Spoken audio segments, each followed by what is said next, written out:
أشهد أن لا إله إلا الله وحده لا شريك له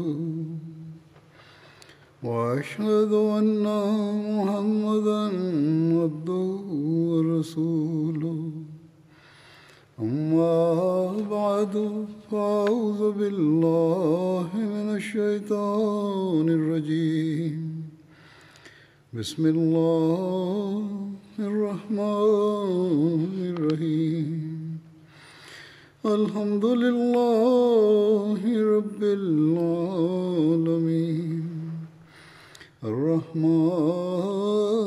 الرحيم مالك يوم الدين إياك نعبد وإياك نستعين اهدنا الصراط المستقيم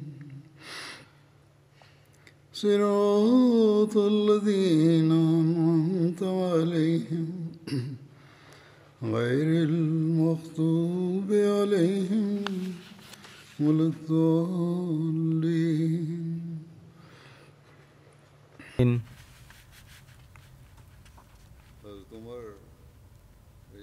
Pembahasan mengenai zaman kekhalifahan Hazrat Umar radhiyallahu anhu masih sedang berlangsung dan dijelaskan mengenai peperangan-peperangan yang terjadi di zaman tersebut.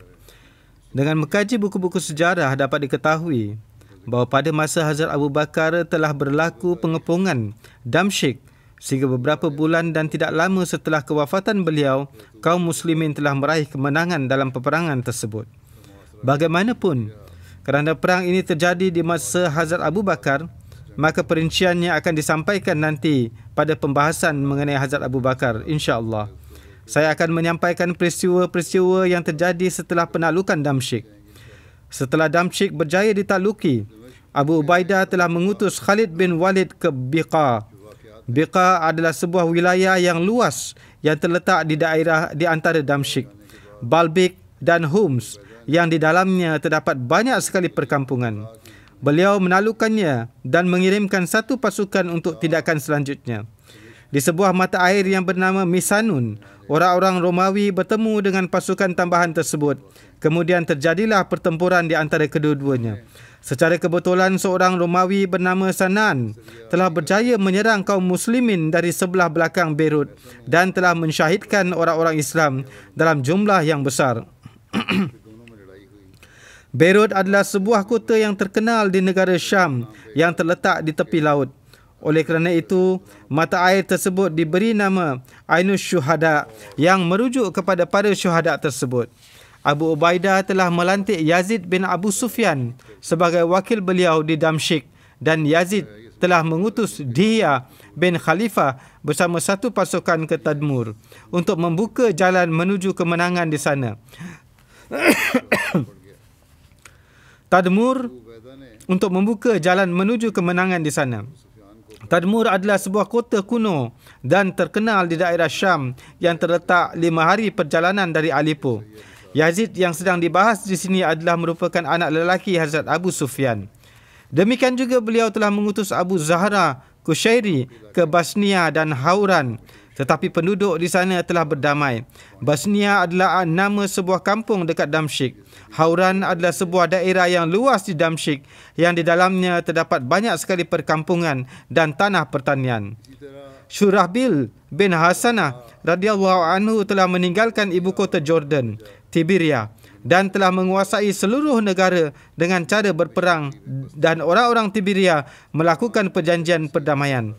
Setelah meraih kemenangan, Hazrat Khalid balik dari wilayah Biqa. Orang-orang Balbik telah berdamai dengan beliau dan beliau telah menulis perjanjian perdamaian bersama mereka. Tertulis di dalam sejarah bahawa Balbik adalah sebuah kota kuno yang terletak 3 hari perjalanan dari Damsyik. Maksud dari hari perjalanan di sini adalah perjalanan dengan kemudahan-kemudahan yang ada pada masa itu, seperti unta dan kuda. Terdapat satu tempat bernama Fakhal yang ditaklukkan pada 14 Hijrah.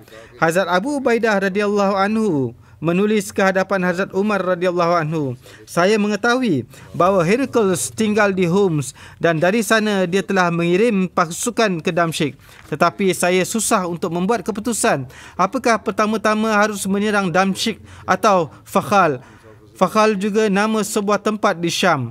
Hazrat Umar dalam jawapannya menulis, "Pertama, seranglah dan taklukkanlah Damsyik, kerana itu adalah benteng Syam dan ibu kotanya. Bersamaan dengan itu, kirimlah pasukan berkuda ke Fakhal untuk menghalang mereka supaya tidak maju ke arahmu. Jika Fakhal ditaklukkan sebelum Damsyik, itu adalah lebih baik. Jika tidak, setelah menaklukkan Damsyik, tinggalkanlah sebahagian pasukan di sana dan berangkatlah ke Fakhal dengan membawa semua pemimpin pasukan, dan jika Allah Ta'ala memberikan kemenangan ke atas Fakhal di tanganmu, maka pergilah kamu bersama Khalid ke Homs dan kirimlah Syurabil dan Amru ke Jordan dan Palestin." Sejurus setelah Hazrat Abu Ubaidah menerima surat Hazrat Umar ini, beliau mengirimkan 10 pemimpin pasukan ke Fakhal, yang mana di antara mereka yang paling menonjol adalah Abul A'war Sulami, dan beliau sendiri bersama dengan Khalid bin Walid telah berangkat ke Damsyik. Pasukan Rom melihat kaum muslimin datang ke arah mereka, maka mereka mengalirkan air danau Tiberia dan sungai Jordan ke tanah di sekeliling mereka, yang menyebabkan seluruh daratan menjadi payah dan susah untuk menyeberanginya. Ringkasnya, Hercules mengirim pasukan untuk membantu Damsyik. Pasukan ini juga tidak dapat sampai ke Damsyik. Semua jalan telah tertutup oleh banjir. Namun, kaum muslimin tetap tabah. Melihat keteguhan hati kaum muslimin, orang-orang Kristian bersedia untuk berdamai dan mengirimkan pesanan kepada Abu Ubaidah untuk mengirimkan seseorang sebagai wakil. Abu Ubaidah telah mengutus Hazrat Muaz bin Jabal sebagai wakil. Hazrat Muaz bin Jabal menyampaikan ajaran Islam ke hadapan mereka. Namun mereka, yakni para musuh, tidak menerimanya. Di samping perkara-perkara lainnya, orang-orang Rom mengajukan tawaran kepada Hazrat Muaz, "Kami memberikan kepada anda daerah Balqa dan sebahagian Jordan yang bersambung ke tanah anda. Anda tinggalkanlah negara ini dan pergilah ke Parsi." Mereka sendiri yang pertama-tama mengumpulkan pasukan. Kemudian ketika mereka nampak saat kekalahan telah dekat, lalu mereka mengajukan tawaran ini. Hazrat Muaz telah menolak dan balik semula. Orang-orang Rom ingin bercakap secara langsung dengan Abu Ubaidah. Oleh kerana itu, mereka telah mengirim seorang wakil khas untuk tujuan ini. Ketika wakil ini tiba di perkemahan kaum muslimin, Abu Ubaidah sedang duduk di tanah dan beliau sedang membelik-belik anak panah yang ada di tangan beliau. Wakil itu berfikir bahawa komander pasukan pasti memiliki pangkat dan kedudukan yang tinggi, dan ini menjadi cara untuk mengenalinya. Namun, dia melihat semua orang nampak sama sahaja. Akhirnya, dengan perasaan takut, dia bertanya, "Siapakah komander kamu?" Orang-orang menunjuk ke arah Abu Ubaidah. Dia merasa hairan dan bertanya dengan perasaan takjub kepada beliau, "Apakah betul Tuan adalah komander pasukan?" Abu Ubaidah menjawab, "Ya." Wakil itu mengatakan, "Kami akan memberikan kepada pasukan anda 2 syiling emas setiap seorang dan pergilah anda dari sini." Hazrat Abu Ubaidah radhiyallahu anhu menolaknya. Wakil itu merasa sangat marah atas hal ini dan beredar pergi. Melihat lirikan matanya, Abu Ubaidah radhiyallahu anhu memerintahkan pasukannya untuk bersiap sedia dan menulis mengenai semua keadaan tersebut kepada Hazrat Umar. Hazrat Umar memberikan izin untuk melangkah maju kerana pasukan Rom sedang bersatu dan mengobarkan semangat bahawa melangkahlah dengan teguh. Allah menjadi penolong kamu. Abu Ubaidah radhiyallahu anhu pada hari itu memerintahkan untuk bersiap sedia. Namun, orang-orang Rom tidak datang untuk berperang, dan keesokan paginya, Hazrat Khalid bin Walid hanya bersama pasukan berkuda pergi ke medan perang. Laskar Rom juga telah siap. Terjadilah peperangan antara kedua belah pihak. Melihat keteguhan kaum muslimin, komander pasukan Rom merasa sia-sia untuk meneruskan peperangan dan ingin balik semula. Hazrat Khalid menyeru, "Rom telah selesai mengerahkan kekuatannya. Sekarang giliran kita." Bersamaan dengan itu, Serentak kaum muslimin menyerang dan mengalahkan orang-orang Rom. Orang-orang Kristian mengelak pertempuran kerana sedang menunggu bantuan. Hazrat Khalid memahami tipu daya mereka ini. Maka beliau mengatakan kepada Hazrat Abu Ubaidah bahawa orang-orang Rom telah takut terhadap kita. Inilah masanya untuk menyerang. Oleh kerana itu, waktu itu juga diumumkan bahawa esok akan dilakukan serangan. Buatlah persiapan. Di bahagian akhir malam, Hazrat Abu Ubaidah radhiyallahu anhu menyusun pasukannya. Pasukan Rom berjumlah lebih kurang 50,000 orang. Dua orang ahli sejarah yang menulis sirat Hazrat Umar radhiyallahu anhu, yakni Haikal dan Shalabi, meriwayatkan juga bahawa pasukan Rom berjumlah 80,000 hingga 100,000 orang. Ringkasnya, terjadilah pertempuran yang sangat dahsyat selama 1 jam. Setelah itu Lashkar Rom mengalami kekalahan dan lari lintang pukang.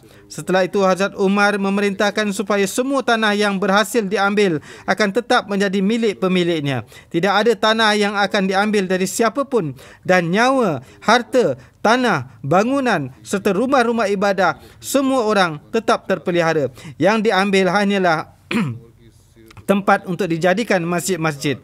Jika ada tanah yang diambil, maka itu diambil untuk tujuan pembangunan masjid-masjid. Tanah-tanah lainnya tetap menjadi milik pada pemiliknya. Kemudian, riwayat mengenai penaklukan Bisan ketika Syurahbil radhiyallahu anhu telah meraih kemenangan di peperangan Fakhal. Beliau mara ke arah Bisan dengan membawa pasukannya dan Amru, kemudian mengepungnya. Pada waktu itu, Abul A'war bersama beberapa pemimpin pasukan lainnya telah mengepung Tiberia. Bisan adalah sebuah tempat yang terletak di selatan Tiberia sejauh 18 batu. Di wilayah Jordan telah tersebar khabar kekalahan yang dialami oleh orang-orang Rom secara meluas di Damsyik, dan setelah itu dalam pertempuran-pertempuran yang lainnya, dan orang-orang telah mengetahui bahawa Syurahbil bersama dengan Amr bin Ash, Haris bin Hisham, Sahal bin Amr dengan membawa pasukan mereka telah pergi menuju ke Bisan. Oleh kerana itu, di setiap tempat orang-orang telah berkumpul di dalam benteng. Setibanya di Bisan, Syurabil telah mengepung kota tersebut hingga beberapa hari. Namun, setelah itu beberapa orang di sana keluar untuk melawan. Kaum muslimin berperang dengan mereka dan mengalahkan mereka. Orang-orang yang selebihnya telah berdamai dan mengajukan permohonan yang dipersetujui oleh kaum muslimin dengan syarat-syarat seperti di Damsyik. Syarat-syarat yang dilaksanakan pada penaklukan Damsyik, atas dasar itu jugalah permohonan mereka dipersetujui. Selanjutnya adalah penaklukan Tiberia. Ketika penduduk Tiberia mendapat khabar mengenai penaklukan Bisan dan perjanjiannya, mereka melakukan perjanjian damai dengan Abul A'war dengan syarat mereka dibawa ke hadapan Syurahbil. Abul A'war telah bersetuju atas permintaan mereka. Maka dibuatlah perjanjian damai dengan penduduk Tiberia dan Bisan dengan syarat-syarat perjanjian seperti di Damsyik, dan juga mencapai kesepakatan bahawa setengah dari rumah-rumah di kota-kota dan kampung-kampung berdekatan akan dikosongkan untuk orang-orang Islam, dan setengahnya lagi akan diduduki oleh orang-orang Rom sendiri, dan setiap tahun setiap orang akan membayar 1 dinar dan memberikan bahagian yang telah ditentukan dari hasil pertaniannya. Setelah itu, para pemimpin kaum muslimin bersama pasukan mereka tinggal di penempatan, dan proses perdamaian Jordan telah selesai, dan semua pasukan bantuan menetap di berbagai tempat di wilayah Jordan, dan khabar suka kemenangan disampaikan ke hadapan Hazrat Umar. Kemudian penaklukan Hims terjadi ataupun Homs terjadi pada 14 Hijrah. Setelah itu Hazrat Abu Ubaidah radhiyallahu anhu telah menuju ke Homs yang merupakan sebuah kota yang sangat terkenal di Syam dan sangat penting dari segi ketenteraan dan politik. Homs terletak di Syam di antara Damsyik dan Aleppo. Di Homs terdapat sebuah kuil besar yang banyak dikunjungi oleh orang-orang dari tempat-tempat yang jauh dan merasa bangga menjadi pemujanya. Kemudian orang-orang Rom sendiri mara dan ingin melakukan pertempuran berdekatan Homs. Satu pasukan besar telah keluar dari Homs dan berperang dengan orang-orang Islam.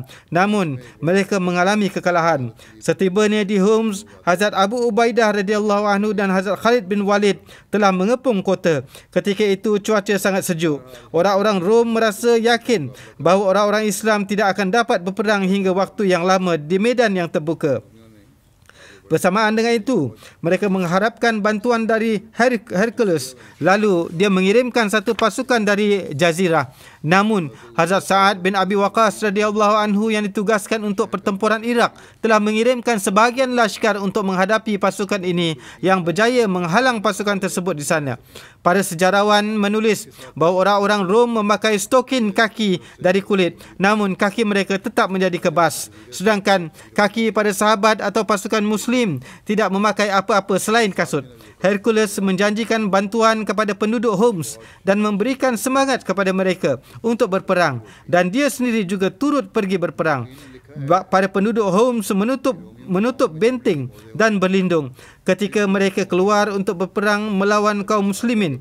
Pada hari itu cuaca sangat sejuk. Orang-orang Rom menunggu bantuan dari Hercules dan mengharapkan supaya orang-orang Islam menjadi lemah kerana cuaca yang sejuk dan kemudian melarikan diri. Namun, orang-orang Islam memperlihatkan keteguhan dan bantuan dari Hercules pun tidak kunjung tiba kepada penduduk kota itu. Dan hari-hari musim sejuk pun berlalu. Maka penduduk Homs merasa yakin bahawa sekarang tidak mungkin lagi menghadapi orang-orang Islam. Oleh kerana itu, mereka mengajukan permohonan untuk berdamai. Orang-orang Islam menerimanya dan membiarkan semua rumah di kota itu untuk penduduk kota, dan seperti halnya di Damsyik, dilakukan perjanjian perdamaian dengan syarat membayar perbelanjaan dan cukai. Hazrat Abu Ubaidah radhiyallahu anhu menyampaikan seluruh peristiwa tersebut kepada Hazrat Umar, yang sebagai jawapannya datang perintah dari Hazrat Umar bahawa sekarang kamu menetaplah di sana dan kumpulkanlah kabilah-kabilah Arab yang kuat di Syam di bawah bendera anda. Saya juga insya-Allah akan terus mengirim bantuan dari sini. Kemudian terdapat sebuah tempat bernama Marja' al-Rum. Pada tahun tersebut terjadi peristiwa Marja' al-Rum. Marja' al-Rum adalah sebuah tempat berdekatan Damsyik. Peristiwa ini adalah sebagai berikut. Hazrat Abu Ubaidah bersama Hazrat Khalid bin Walid radhiyallahu anhum berangkat dari Fakhal menuju Homs. Semuanya telah sampai di tempat bernama Zulqila. Pergerakan mereka ini diketahui oleh Hercules, maka dia mengirim Tuzra Bitrik. Dia tinggal di Marja'il Damsyik dan sebelah baratnya. Abu Ubaidah dan pasukannya mula dari Marja'il Ar-Rum. Pada waktu itu, keadaan orang-orang Islam adalah seperti ini, bahawa musim sejuk telah tiba dan tubuh mereka dipenuhi luka.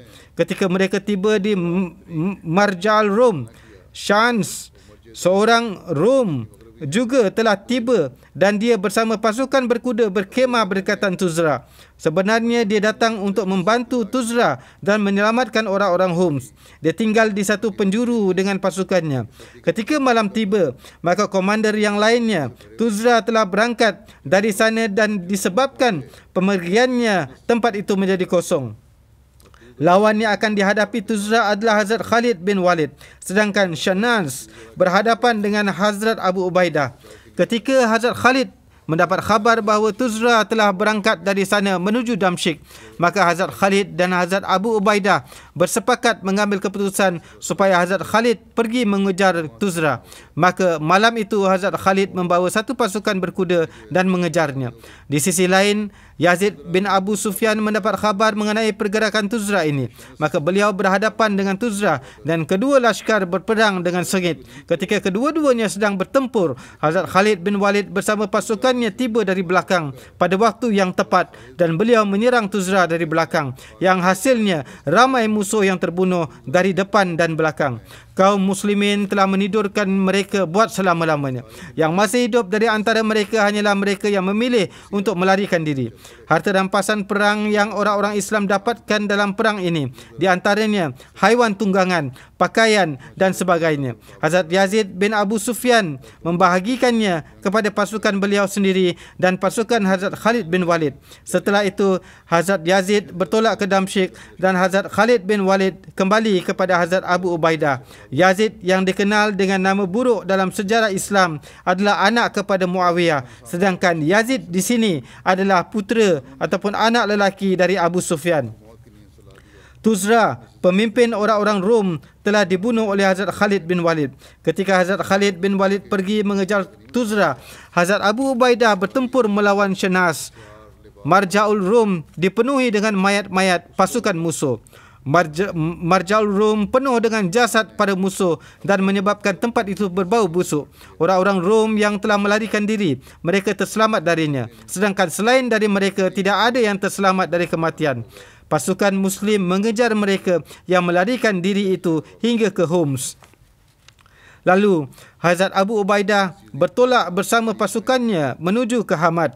Hamad juga adalah kota kuno di Syria yang waktu itu jaraknya sejauh 5 hari perjalanan dari Damsyik. Para penduduk Hamad telah tunduk taat menerima mereka.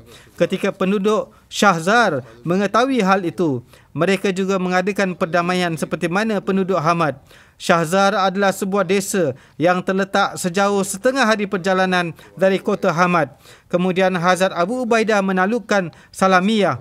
Salamiyah juga adalah desa yang berada sejauh 2 hari perjalanan dari Hamad. Kemudian terjadi penaklukan Lazikiyah yang terjadi pada 14 Hijrah. Pasukan Islam di bawah kepemimpinan Hazrat Abu Ubaidah bergerak ke arah Lazikiyah yang merupakan sebuah kota di Syam yang berada di tepi pantai dan termasuk dalam daerah di perbatasan wilayah Homs. Ketika penduduk Lazikiyah melihat pasukan Islam datang ke arah mereka, maka mereka menutup benteng dan tinggal di dalamnya. Mereka kemudian menutup pintu-pintu kota dan bersiap untuk melakukan pertempuran. Mereka yakin bahawa apabila pasukan Muslim mengepung mereka, mereka memiliki kekuatan untuk berperang dan dalam waktu itu akan datang bantuan dari Hercules untuk mereka melalui jalan laut. Oleh itu, pasukan Muslim mengepung kota tersebut. Kota ini sangat kuat dari segi pengaturan pertahanan dan tentera mereka cukup terkenal kerana banyaknya pos kawalan mereka. Hazrat Abu Ubaidah mencadangkan satu rencana baru untuk memenangkannya kerana memang beliau mahir dalam strategi berperang. Beliau telah merasakan bahawa memenangkan perang ini sangatlah susah jika mereka memilih untuk bertahan dalam menghadapinya. Maka masa bermukim mereka pun akan menjadi panjang dan ada kemungkinan bahawa dalam masa yang panjang itu akan datang juga bantuan untuk musuh dan mereka akan terpaksa balik membawa kegagalan. Atau jika pengepungan kota itu semakin diperpanjangkan, maka rencana kepergian ke Anatolia akan menjadi tidak mungkin. Oleh kerana itu, pada satu malam beliau memerintahkan untuk menggali parit yang banyak yang sangat dalam di medan pertempuran di mana prajurit berkuda pun dapat bersembunyi di dalamnya dan agar parit itu ditutup dengan rumput. Kemudian di waktu pagi, pengepungan pun dihentikan dan seolah-olah sedang berangkat menuju ke Homs. Para penduduk kota yang melihat pengepungan telah dihentikan, mereka pun merasa gembira dan dengan tenang mereka membuka gerbang kota. Dari arah lain, Hazrat Abu Ubaidah kembali dengan laskarnya dalam kegelapan malam dan bersembunyi di parit yang nampak seperti gua tersebut. Di waktu pagi, tatkala gerbang kota terbuka, pasukan Muslim pun menyerang mereka. Sejumlah prajurit Muslim telah menguasai gerbang-gerbang kota. Adapun mereka yang berada di luar benteng, mereka lari bertempiaran untuk menyelamatkan nyawa mereka. Dan mereka yang berada di dalam kota, mereka diselubungi ketakutan. Oleh kerana itu, orang-orang yang berada di dalam kota, mereka terus berusaha mencari setiap jalan agar terselamat. Mereka tidak memiliki jalan lain selain taat dan menerimanya. Maka dari itu, mereka juga mula berdamai dan mereka yang melarikan diri berusaha mencari perlindungan. Kaum Muslim akhirnya memasuki kota dan menaklukkannya. Hazrat Abu Ubaidah bin Jarrah mengadakan perdamaian melalui jizyah dan membiarkan gereja mereka tetap berada di bawah kekuasaan mereka. Setelah itu, kaum Muslim membina sebuah masjid dekat situ. Setelah kemenangan ini, Hazrat Umar menulis bahawa pada tahun ini hendaknya jangan ada pergerakan lebih jauh lagi. Kemudian, penaklukan Kin Nasrin yang terjadi pada 15 Hijrah. Hazrat Abu Ubaidah bin Jarrah mengirim Hazrat Khalid bin Walid ke Kin Nasrin yang merupakan sebuah kota yang sibuk di wilayah Aleppo. Benteng Kin Nasrin terletak di antara gunung yang berada di jalan menuju Aleppo. Hazrat Khalid bin Walid kemudiannya tiba di tempat bernama Hazir. Hazir juga adalah satu tempat yang berada berdekatan Aleppo. Tempat ini berada di bawah kepemimpinan seorang Romawi bernama Minas yang kemudiannya bertempur melawan beliau. Setelah Hercules, panglima perang Romawi yang tertinggi waktu itu adalah Minas. Pendek kata, penduduk di sana dan orang-orang Arab Kristian, mereka bertempur melawan kaum Muslim. Salah satu adat bangsa Arab adalah mereka menjaga kotanya dengan membina perkemahan di luar kota mereka. Jadi, orang-orang Arab Kristian tersebut juga menyiapkan di luar kota sesuai dengan adat kebiasaan mereka. Ketika terjadi pertempuran yang dahsyat, Hazrat Khalid telah membunuh ramai lashkar Rom serta membunuh juga pemimpin mereka, Minas. Penduduk di kawasan itu mengirim pesanan kepada Hazrat Khalid bin Walid, iaitu, kami juga adalah orang Arab, di mana sesungguhnya kami tidak menginginkan peperangan. Kami telah diikut sertakan secara paksa ke dalam peperangan ini. Oleh kerana itu, maafkanlah kami. Atas hal ini, Hazrat Khalid menerima permohonan mereka dan menahan diri untuk melawan mereka. Sebahagian prajurit Rom telah melarikan diri dan bertahan di benteng Kinasrin. Hazrat Khalid mengejar mereka. Namun, ketika beliau tiba di Kinasrin, orang-orang Rom telah menutup pintu gerbang kota tersebut. Melihat akan hal ini, Hazrat Khalid mengirim pesanan kepada mereka, sekalipun kamu semua bersembunyi di balik awan, Allah Ta'ala pasti akan membawa kami kepadamu, akan mencampakkan kamu ke hadapan kami. Hingga beberapa hari mereka tetap bertahan di benteng. Namun pada akhirnya penduduk Kinasrin menerimanya bahawa kini tidak ada lagi cara bagi mereka untuk terlepas. Maka dari itu mereka memohon agar mereka diberi perlindungan sesuai dengan syarat-syarat perdamaian di Homs.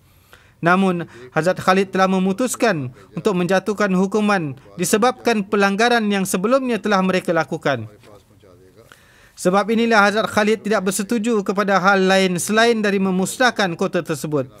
Para penduduk Kinasrin menyerahkan harapan mereka kepada takdir dan melarikan diri ke Antioquia dengan membawa keluarga dan barang-barang mereka. Di waktu Hazrat Abu Ubaidah bin Al-Jarrah tiba di Kinasrin, beliau melihat keputusan Hazrat Khalid bin Walid ini benar-benar sesuai dengan asas keadilan dan mengatur benteng kota dan ladang-ladang. Setelah itu, beliau merasakan bahawa selain berlaku adil, juga hendaknya berlaku belas kasihan. Inilah bentuk keadilan yang telah dilakukan kepada para musuh. Kini, kaum Muslim juga hendaknya berlaku belas kasihan. Maka dari itu, demi memperlihatkan sikap belas kasihan ini, beliau juga memberikan keamanan kepada seluruh penduduk kota tersebut sesuai dengan permintaan mereka. Dan dikatakan juga bahawa bangunan dan tempat beribadah mereka juga telah dibahagikan. Gereja dan rumah-rumah juga telah dibahagikan, di mana sebahagian menjadi hak kaum Muslim dan sebahagiannya lagi tetap menjadi bahagian hak mereka. Di dalam riwayat lain, tertera bahawa ada beberapa tanah kota itu yang diambil dan di atasnya telah dibangunkan masjid. Sedangkan segala sesuatu selain dari itu dibiarkan untuk penduduk tempatan. Mereka yang telah melarikan diri ke Antioquia juga menerima keputusan jizyah ini dan balik semula. Sebagaimana daerah-daerah lain yang telah dikuasai orang-orang di daerah ini juga telah diberi layanan yang lebih baik dan atas dasar kesamarataan yang hakiki. Keadilan juga dapat ditegakkan di tengah-tengah mereka. Siapapun yang sangat kuat tidak boleh berlaku zalim dan paksaan terhadap siapapun yang lemah. Kemudian penaklukan Kaisariah yang juga telah terjadi pada 15 Hijrah. Kaisariah merupakan kota di Syam yang berada di tepi laut dan jaraknya 3 hari perjalanan dari Tiberia. Berkaitan pertempuran ini, ada beberapa riwayat yang berbeza. Salah satunya adalah bahawa pada 15 Hijrah. Di tempat lain tertulis 16 Hijrah. Riwayat yang ketiga menyebutkan 19 Hijrah dan riwayat keempat 20 Hijrah. Pendek kata, tatkala Hazrat Abu Ubaidah terus bergerak maju melakukan penaklukan di wilayah Rom Selatan, Hazrat Amr bin As dan Hazrat Syarajil bin Hasna pernah bertempur dengan pasukan Rom yang berkumpul di Palestin. Serta telah berusaha untuk mengalahkan mereka, di mana ini bukanlah suatu perkara yang mudah. Bala tentera mereka dari segi jumlah ketenteraan dan kelengkapan sangatlah kuat, dan mereka dipimpin oleh panglima perang Rom yang paling besar, iaitu Atrabun, di mana pandangannya yang luas serta pengalaman berperangnya tidak ada bandingannya di antara bangsa-bangsa lain. Dia berfikir untuk menyebarkan prajuritnya di berbagai tempat supaya dia dapat mengawal pergerakan mereka dengan tangannya sendiri, dan jika ada beberapa kelompok tenteranya yang ditaluk oleh kaum Arab, maka kelompok lain tidak akan terpengaruh kerananya. Oleh kerana itu, dia juga telah menetapkan satu pasukan besar di Ramallah dan Ilya, dan untuk membantu mereka, dia juga telah menetapkan prajurit-prajurit di Gaza, Sebastia, Nablus, Lud dan Yafa. Setelah itu, mereka menetap menunggu kedatangan pasukan Arab. Dia sangat yakin akan meraih kemenangan ke atas bangsa Arab dan memiliki kekuatan untuk memporak-porandakan kekuatan mereka. Hazrat Amr bin As juga merasakan keadaan yang cukup genting. Beliau berfikir seandainya beliau mara bersama seluruh laskarnya dan merapatkan barisan untuk melawan Atrabun, maka tentera-tentera Rom akan bersatu dan beliau tidak akan dapat meraih kemenangan ke atas mereka, dan boleh jadi bangsa Rom akan mendapatkan kemenangan. Hazrat Amr bin As menulis surat kepada Hazrat Umar, maka beliau memerintahkan Yazid bin Abu Sufyan, kirimkanlah saudaramu Muawiyah untuk menaklukkan Kaisaria, supaya Atrabun tidak dapat menerima bantuan melalui jalan laut. Hazrat Umar menulis kepada Amir Muawiyah, saya menjadikan kamu sebagai Amir Kaisaria. Pergilah ke sana dan mohonlah bantuan kepada Allah untuk melawan mereka, dan bacalah la haula wala quwata illa billahil aliyil azim, dan bacalah Allahu rabbana wasiqatuna warijaina wa maulana ni'mal maula wa ni'man nasir, sebanyak-banyaknya, yakni kuasa untuk terhindar dari dosa dan melakukan kebaikan hanyalah ada pada Allah, pemilik kemuliaan yang luhur dan yang maha mulia. Allah adalah Rabb kami dan kepadanya lah kami bergantung, dan Dia adalah tempat kami memohon. Dia adalah pelindung kami. Dia adalah sebaik-baik pelindung dan sebaik-baik penolong. Di dalam buku Al-Faruq tertulis bahawa pada 13 Hijrah, Hazrat Amr bin As telah bertempur di Kaisaria, namun beliau tidak dapat menaklukkannya walaupun setelah melakukan pengepungan yang agak lama. Setelah kewafatan Abu Ubaidah, Hazrat Umar melantik Yazid bin Abu Sufyan untuk menggantikannya dan memerintahkan kepadanya untuk mengusahakan penaklukan di Kaisaria. Beliau bergerak bersama 17,000 bala tentera dan mengepung kota itu. Yazid berangkat dan mengepung kota tersebut. Namun ketika beliau jatuh sakit pada 18 Hijrah, beliau melantik saudaranya Amir Muawiyah sebagai pengganti dan pergi ke Damsyik. Di sanalah beliau wafat. Kaisaria terletak di pantai Laut Syam dan merupakan satu daerah di wilayah Palestin. Kini kota ini sunyi sepi, namun di masa itu ia merupakan kota yang sangat besar, di mana menurut Baladuri terdapat 300 pasar di dalamnya dan ada satu pasukan besar Rom yang ditempatkan di sana. Di sana Rom memiliki satu benteng perbatasan yang sangat kuat dan berbahaya. Setiba di Kaisaria, Hazrat Muawiyah terus mengepungnya. Kadang-kadang bangsa Rom keluar menyerang pasukan Muslim dan berakhir dengan kekalahannya, sehingga mereka pun balik ke tempat-tempat perlindungan mereka. Pada akhirnya, ketika pengepungan itu telah berlangsung lama, satu hari mereka keluar dengan keinginan untuk bertempur, namun tetap mengalami kekalahan, di mana kekalahannya itu adalah demikian memilukan kerana di medan pertempuran itu mereka telah kehilangan 80,000 prajurit mereka, dan jika ini ditambahkan dengan mereka yang telah melarikan diri, maka jumlah mereka boleh mencecah 100,000 orang. Setelah penaklukan Kaisaria dan kehancuran yang dialami oleh lashkar mereka, umat Muslim pun menjadi tenang dan merasa terpelihara. Dan dari ini, pergerakan bantuan untuk orang-orang Rom juga menjadi terhenti. Kemudian Hazrat Muawiyah mengirimkan berita kemenangan bersama-sama bahagian humus dari harta ghanimat kepada Hazrat Umar. Dalam satu riwayat lain disebutkan bahawa Hazrat Amir Muawiyah telah mengepung dengan kelengkapan yang sangat besar. Berkali-kali penghuni benteng tersebut keluar untuk bertempur dan mereka tetap saja menemui kekalahan. Kerana itu, beliau masih tidak dapat menguasai kota tersebut. Pada satu hari, ada seorang Yahudi bernama Yusuf yang datang menemui Amir Muawiyah dan memberitahu tempat lorong yang bersambung terus hingga ke gerbang-gerbang yang ada di dalam kota. Pendek kata, beberapa prajurit yang berani masuk ke dalam benteng melalui jalan itu, kemudian membuka gerbang kota. Bersamaan dengan itu, seluruh kekuatan ketenteraan mereka pun menjadi lumpuh dan kaum Muslim meraih kemenangan. Hazrat Ubadah bin Samit yang juga termasuk dalam sahabat yang ikut serta dalam perang Badar juga ada dalam pertempuran ini. Berkaitan keberanian beliau dalam pertempuran Kaisaria, ada tertulis bahawa sewaktu pengempungan Kaisaria, Hazrat Ubadah bin Samit waktu itu adalah sebagai panglima pasukan khas Muslim. Beliau berdiri menasihati para prajurit beliau agar menjauhi dosa-dosa dan memerintahkan mereka untuk sentiasa menilai diri mereka sendiri. Kemudian beliau mara sambil membawa semua prajurit beliau dan membinasakan ramai sekali lashkar Rom. Namun, beliau tidak berjaya sepenuhnya di dalam misi beliau. Beliau pun balik ke tempat beliau semula dan menggerakkan prajurit-prajurit sahabat beliau, memberikan semangat kepada mereka dan membawa mereka ke medan pertempuran. Setelah membawa pasukan yang begitu besarnya, beliau tetap tidak dapat mencapai maksud beliau dan balik semula sambil memperlihatkan rasa hairan dan takjub beliau. Lalu beliau berkata, "Wahai prajurit penolong Islam, sesungguhnya saya termasuk dalam kelompok pembesar yang ikut dalam Bai'at Aqabah." Yani beliau adalah yang termuda di antara para tokoh sahabat waktu itu. Namun, saya adalah yang paling berumur panjang. Allah telah memutuskan untuk saya agar saya dapat hidup lama. Hingga sekarang pun saya sedang bertempur bersama anda semua melawan musuh ini. Saya bersumpah demi zat yang di tangannya ada jiwa saya. Bila saja saya membawa seluruh jemaat Muslim untuk melawan jemaat kaum musyrik, mereka pasti mengosongkan medan pertempuran untuk kami. Yani kemenangan menjadi milik kami. Dan Allah telah memberi kami kemenangan ke atas mereka. Apa yang membuat anda semua tidak dapat menyingkirkan mereka ketika anda menyerang mereka?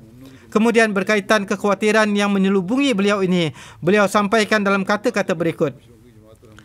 Yani saya khawatirkan dua hal dari anda semua, iaitu apakah di antara anda sekalian ada yang berkhidmat, ada yang berkhianat, atau ketika anda menyerang, anda tidak sebagai seorang yang mukhlis.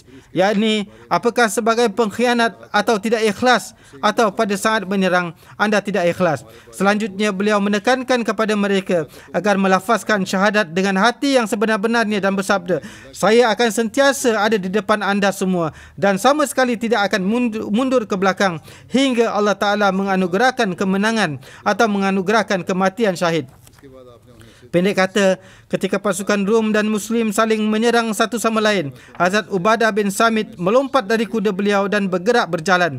Umair bin Sa'ad Ansari melihat beliau sedang berjalan sehingga berita tentang panglima pasukan Muslim yang bertempur sambil berjalan kaki pun mula tersebar hingga Umair berkata, "Setiap orang hendaknya mengikuti beliau." Maka dari itu, semua orang pun menyerang pasukan Rom dengan sangat luar biasa dan mengalahkan mereka. Pada akhirnya, mereka melarikan diri ke kota dan berlindung di benteng mereka. Sebagaimana halnya prajurit Arab Muslim yang telah menaklukkan Kaisaria, demikian juga mereka telah menaklukkan Gaza. Di masa kekhalifahan Hazrat Abu Bakar pun, satu ketika kaum Muslim telah menguasai Gaza, namun kemudiannya mereka dikeluarkan dari sana. Tatkala kedua tempat perbatasan ini telah berada di bawah kekuasaan kaum Muslim, Hazrat Amr bin As pun menjadi tenang di kawasan laut. Peristiwa ini masih berlanjutan. Sekarang ini saya ingin menyampaikan tentang beberapa almarhum. Saya akan mensolatkan jenazah mereka setelah solat Jumaat. Pertama, Mukarramah Khadijah Sahibah, isteri kepada Mukarram Malwi K. Muhammad Alwi Sahib yang pernah menjadi mubalik di Kerala, yang wafat beberapa hari yang lalu pada usia 80 tahun. Innalillahi wa inna ilaihi rajiun. Ayah beliau K. Ni Muhyiddin Sahib yang termasuk di antara para Ahmadi yang awal di Kerala. Almarhumah mendapat taufik masuk ke dalam jemaat ketika masih kecil. Sangat penyabar, banyak bersyukur, dawam berpuasa dan solat, sangat taat, membantu orang miskin, menghormati para tamu dan seorang yang sangat qanaat. Suami beliau adalah mubalik jemaat yang disebabkan kunjungan berhari-hari lamanya, beliau selalu berada di luar rumah. Namun demikian, almarhumah sentiasa banyak bersyukur dan tidak pernah mengeluh. Keluarga yang ditinggalkannya adalah 2 anak lelaki dan 5 perempuan.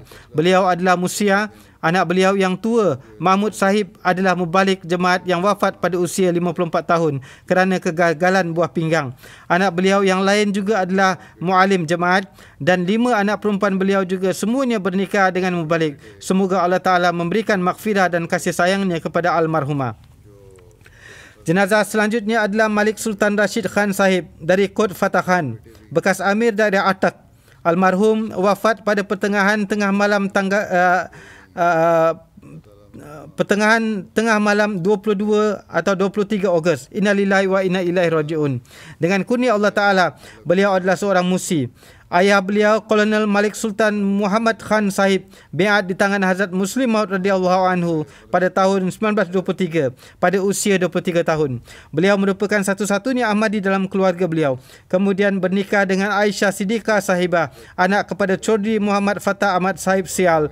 Yang menikahkan mereka adalah Hazrat Muslim Maud radhiyallahu anhu. Datuk Sultan Rashid Sahib bernama Malik Sultan Suruh Khan. Beliau mendapat kedudukan yang tinggi di kalangan kerajaan British, mendapatkan kursi kehormat di kalangan kerajaan. Beliau mendapatkan kemuliaan untuk biat ke dalam jemaat Ahmadiyah 4 tahun kemudian selepas biatnya anak beliau.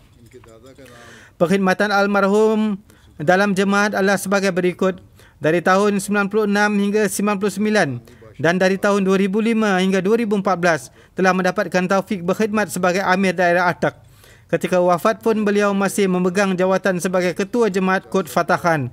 Beliau juga adalah keluarga kepada Mir Muhammad Khan, bekas Gubernur Pakistan Barat, namun keluarga itu kuat ke arah dunia. Walaupun ayah beliau setelah biat sama sekali tidak meninggalkan duniawi, namun beliau termasuk orang yang mendahulukan agama di atas dunia. Ini jugalah yang menjadi keistimewaan Malik Sultan Rashid Khan Sahib.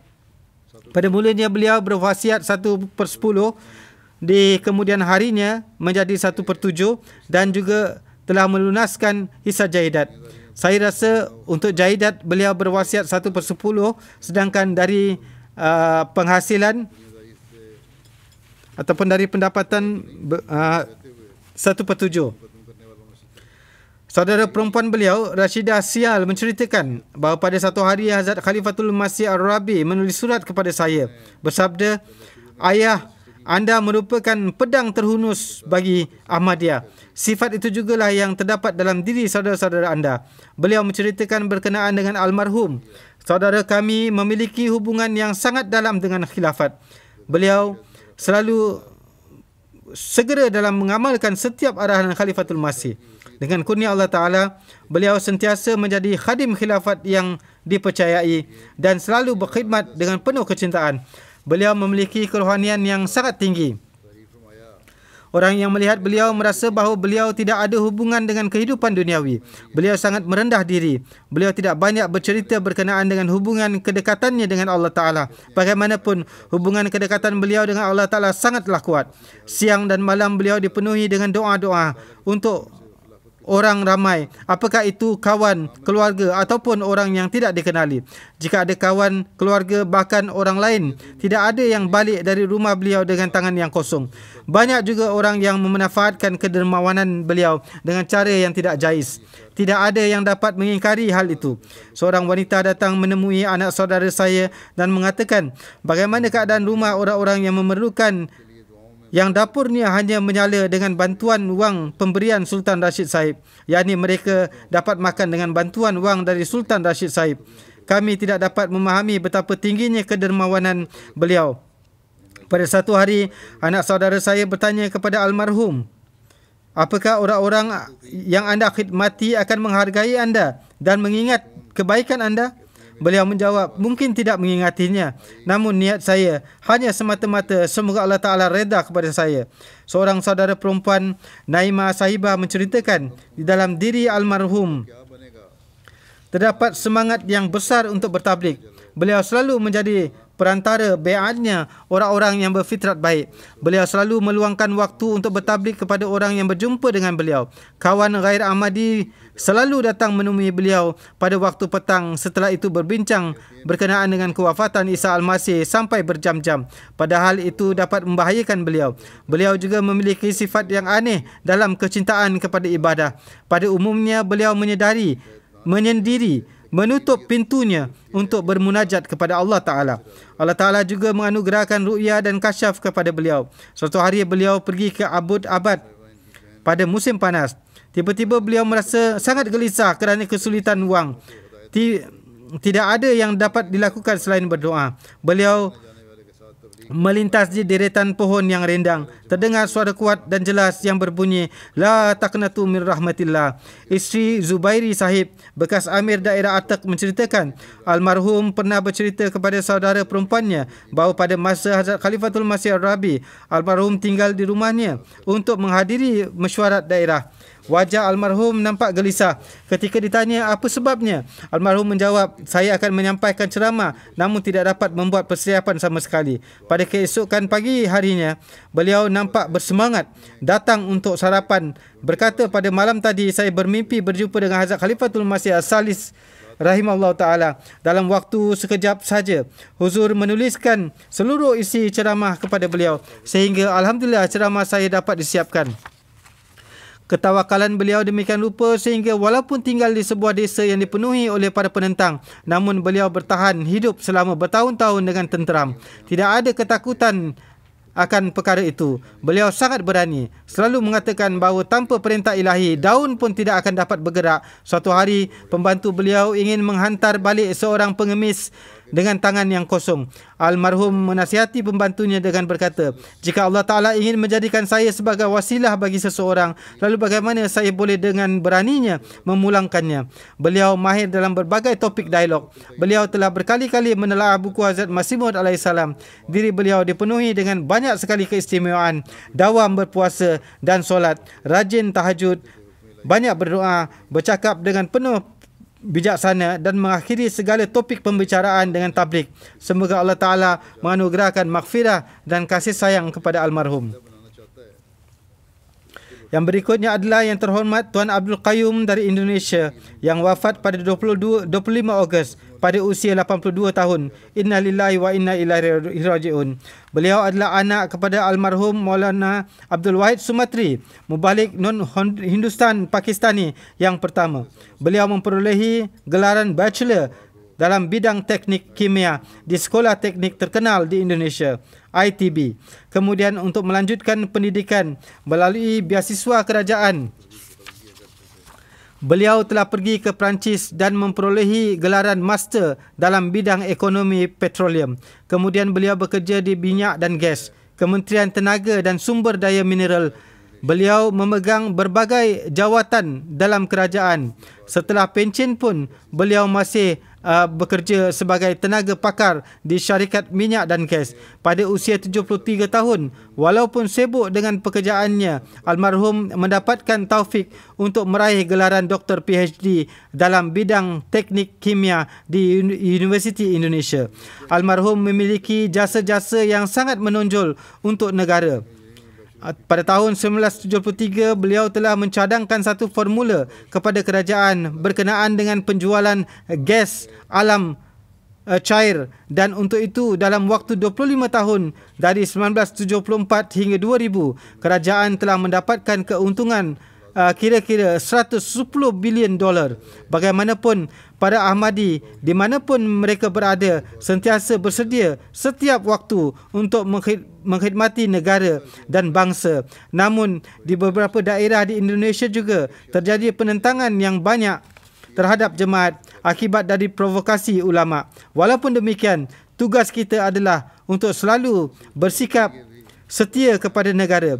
Beliau telah mendapatkan penghargaan yang tinggi dari negara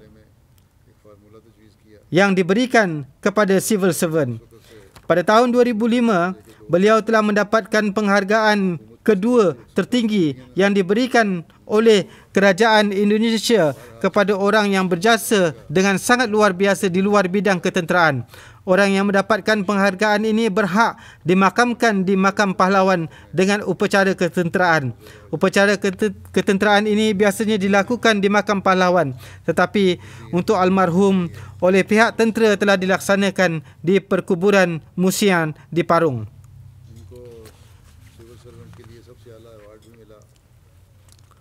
Almarhum adalah orang yang mempunyai sifat kecintaan yang tinggi. Selalu memperhatikan adik-beradik beliau. Beliau selalu mengamalkan pesanan dari ayah beliau, iaitu jagalah adik-beradikmu. Sepanjang hidup, pesanan inilah yang terus beliau amalkan. Beliau sangat menghormati mubalik dan wakfi zindagi. Adik beliau yang bernama Abdul Basit Sahib adalah seorang mubalik dan amir Jemaat Indonesia. Beliau juga memperlakukan orang bawahan beliau dengan sangat baik. Ada seorang pekerja beliau menceritakan, saya dijaga oleh almarhum sejak umur 9 tahun. Biaya perbelanjaan sekolah dan keperluan lainnya telah ditanggung oleh almarhum. Kerana layanan baik almarhum dan setelah membaca buku-buku Hazrat Masih Maud alaihissalam, saya juga menyatakan baiat masuk ke dalam jemaat. Kasih sayang dan kedermawanan almarhum sangatlah tinggi. Tidak pernah membeza-bezakan orang berdasarkan kedudukan. Selalu memperlakukan semua orang sama rata. Beliau tidak pernah membangga-banggakan diri beliau sendiri. Tidak pernah juga membangga-banggakan kedudukan beliau. Bekas staf beliau di syarikat Gas Nasional menceritakan, beliau adalah seorang yang sangat cerdik, bercita-cita tinggi, bekerja keras. Beliau adalah seorang pegawai yang sangat terkenal. Namun, walaupun demikian, beliau sangat merendah diri. Beliau adalah seorang yang sangat mencintai khilafat dan jemaat.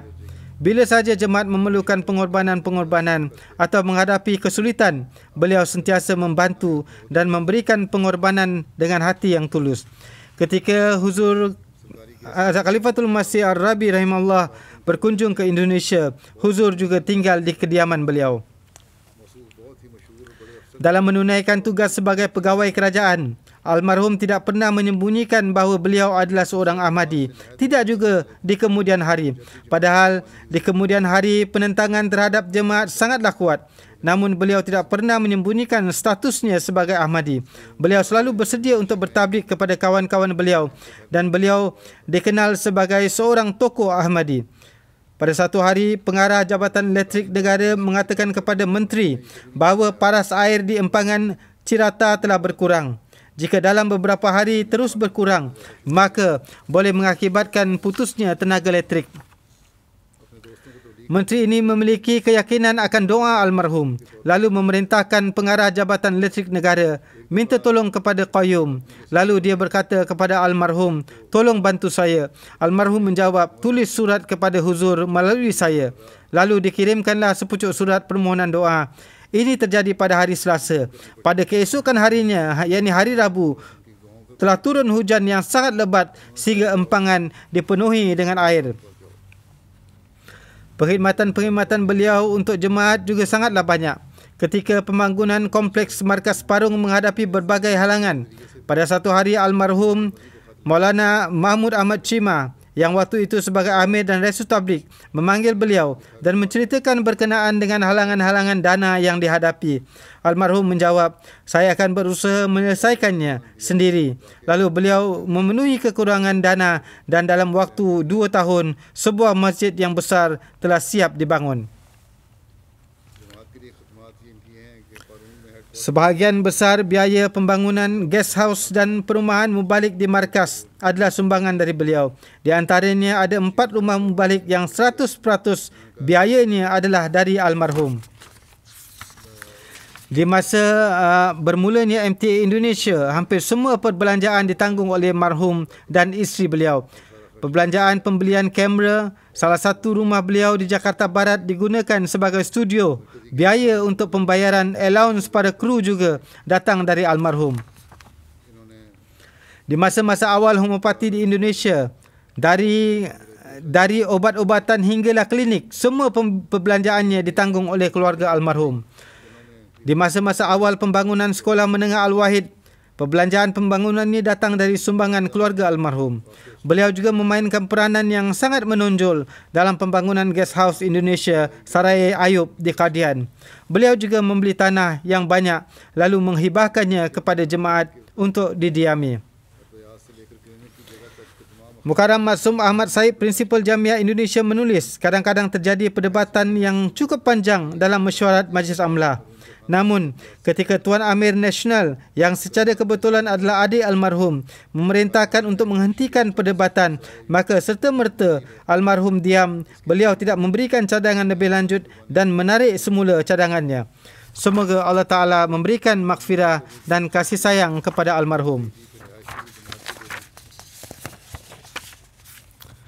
Jenazah berikutnya, yang terhormat Dauda Razaki Yunus Sahib dari Benin yang wafat pada 27 Ogos pada usia 74 tahun. Inna lillahi wa inna ilaihi raji'un. Almarhum adalah salah satu awalin di Benin. Waktu itu hanya beliau saja sebagai Ahmadi di kalangan keluarga beliau. Pada tahun 1967, abang beliau, yakni almarhum Zikrullah Daud Sahib, Ahmadi pertama di Benin, biat masuk jemaat dengan perantaraan almarhum. Isteri dan anak-anak masih belum Ahmadi. Semoga Allah Ta'ala memberikan taufiknya kepada mereka. Mia Qamar Ahmad Amir dan juga missionary in charge menceritakan, almarhum menceritakan kisah biatnya beberapa hari sebelum kewafatannya. Ketika mendapatkan khabar biatnya abang saya Zikrullah Daud di Nigeria, begitu juga saya mendengar berbagai ucapan orang-orang berkenaan dengan jemaat. Lalu saya pergi menemui beliau. Ketika melihat beliau memakai cincin alaihissallahu bikafin abdahu, saya terus bertanya kepada abang saya, bagaimana boleh memakai cincin ini? Dan apakah keutamaan cincin ini dalam jemaatmu?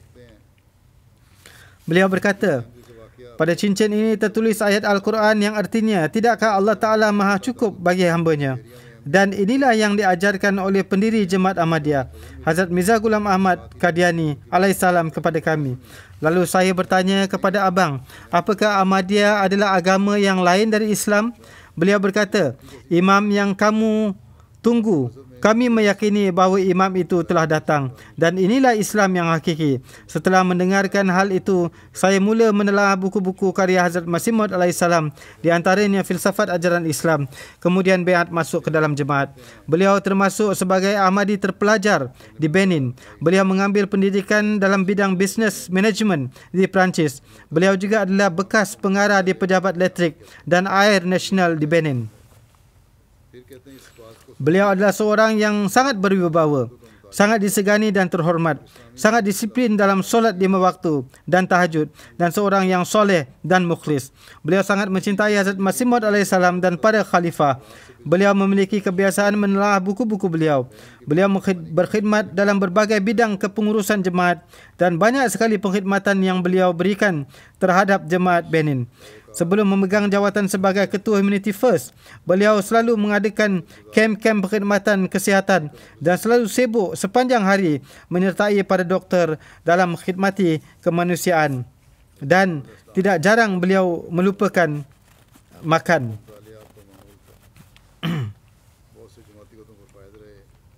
Dr. Qamar Ahmad Ali Sahib menceritakan, saya mendapatkan taufik untuk berkhidmat di Benin sebagai doktor selama memberikan perkhidmatan perubatan di kem-kem walaupun badan merasa sangat penat atau terlambat tidur kerana perjalanan.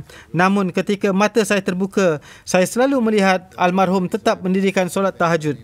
Muzaffar Ahmad Sahib Zafar Mubalik menulis, bila menyampaikan ceramah, beliau selalu menasihatkan untuk mengamalkan syarat biat dengan penuh perhatian dan selalu mengatakan kepada saya, selama setiap para Ahmadi belum memahami ilham Hazrat Masih Maud alaihissalam ini yang berbunyi alaihissallahu bikafin abdahu, maka selama itu dia adalah seorang yang materialistik. Amir Sahib menulis, pada tahun 2006, beliau telah menghadiahkan tanah kepada jemaat seluas 30 ekar. Pada tahun 2021, saya menzahirkan keinginan untuk membina madrasah tahfiz Quran dan menghadiahkannya kepada jemaat. Almarhum sambil tersenyum berkata, "Insya-Allah, dan ini pun telah dimulakan."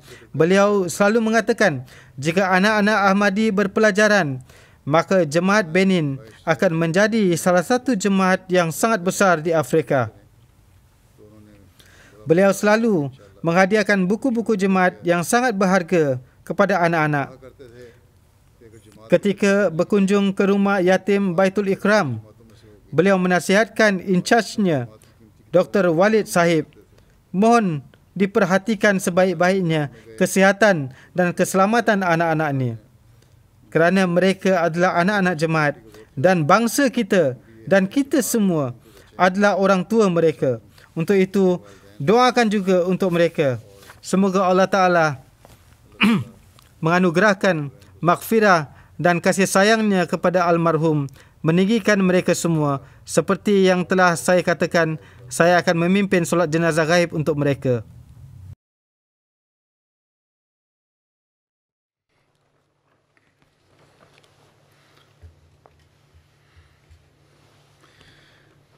Alhamdulillah, alhamdulillah, nahmaduhu wa nasta'inuhu wa nastaghfiruhu wa nu'minu bihi wa natawakkalu alayhi wa na'udhu billahi min shururi anfusina wa min sayyiati a'malina.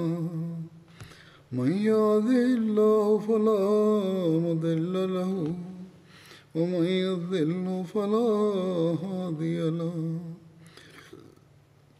ونشهد أن لا إله إلا الله ونشهد أن محمدا عبده ورسوله عباد الله رحمكم الله إن الله يأمر بالعدل والإحسان وإيتاء ذي القربى وينهى عن الفحشاء والمنكر والبغي يعظكم لعلكم تذكرون اذكروا الله يذكركم وادعوه يستجب لكم ولذكر الله أكبر.